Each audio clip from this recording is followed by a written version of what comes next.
Title, Parents-in-Law. My fiance's parents are nice, but really annoying. They talk and don't really listen. They just kind of wait till it's their turn to talk and then talk at you.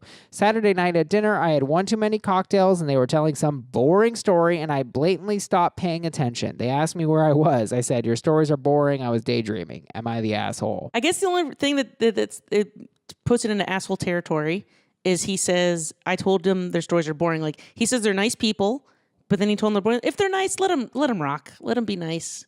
Yeah, I don't understand why he had to say their stories are boring. He should have just said, oh, I was daydreaming. I'm sorry. Yeah.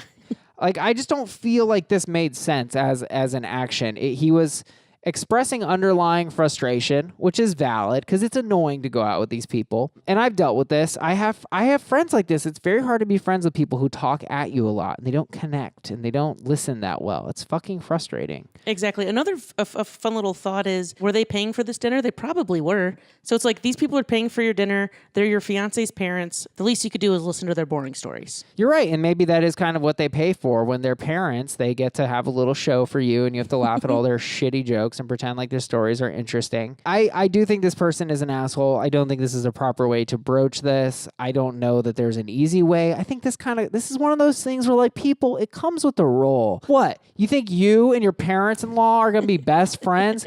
Keep dreaming. Right, that'd be a miracle. That'd be a miracle. You know, like, that doesn't really happen. And if it does, you're very fortunate. But, like, in general, you have to suck their dicks. And that's just what it is. Exactly. Like, I was once dating a girl in Ohio, and her mom was the epitome of this. Like, she literally never listened to anything, and she just wanted to be involved. Like, one time we were all talking, my girlfriend at the time, her parents, me and her, and we were all talking, and then the mom just randomly says, do you guys like my shoes? Oh, God. I don't remember what we were talking about, but it was something a little more important than shoes. Right. Like, that's just like, you're not paying attention, and now you want attention for your random thing that you bought. For the record, I did not like the shoes. They were very ugly Uggs with, like, the fur on the outside, and they were bad shoes. They were Uggos.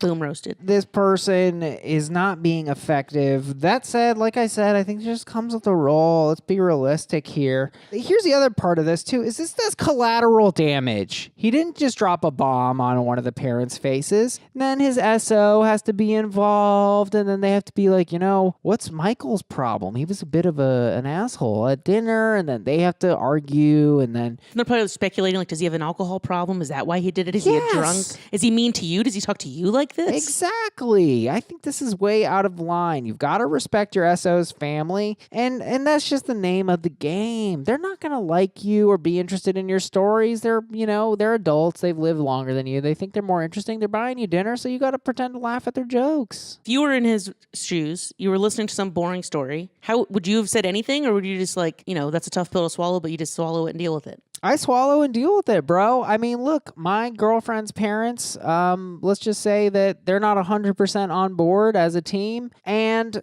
I put on a show for them. I listen. I try to ask them questions. I really try my best. And I think my effort has waned because I've really tried for a very long time. And when I'm not making progress, I'm like, well, why even try? If I'm not moving an inch forward, then why am I going to put out this much effort? But I still brandish the smile and I speak when I'm spoken to. And I don't try to win the conversation either, because I think part of it is like they're with their daughter, and they don't see her that often. So they want to be with her. Like, why? I'm just there as an auxiliary character. That is part of the role. I am not the superhero. I'm not the sidekick, right? Like, I'm just one of the side characters. I'm the guy selling newspapers. I recognize that, look, it's their interaction. They're buying. And I think that is a factor. They are buying.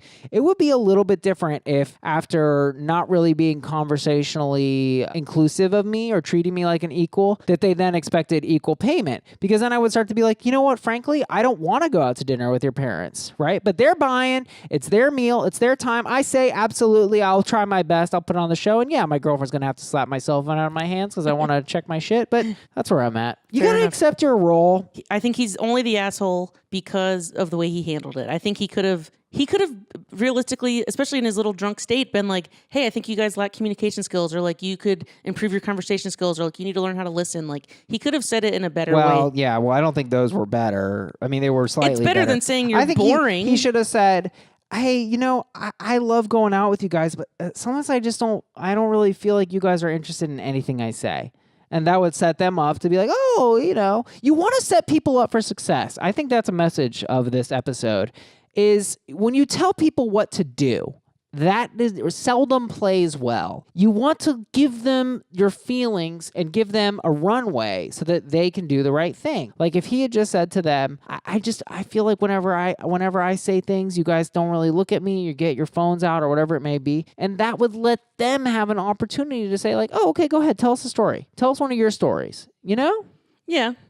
Attacking them, saying they're boring, I think that's not a good way to get what you want. I think you got to, like what you said, tell them your feelings and all that. So, yeah, I think you're absolutely right. Ineffective and rude. What could be no more clearly the adjectives of an asshole? Right. Guys, this has been episode 6. Thanks so much. I still have energy if you want to do a little bit of banter at the end. Sure, let's banter it up. I mean, first of all, thank you so much for listening. And don't forget to leave us a 5-star review. Oh, no, we're not supposed to say 5 stars. Yes, leave us a rating, wink, wink, nudge, nudge on iTunes, and check out all our links. I guess Tell a friend. Post us on your Insta story. We'd really appreciate it.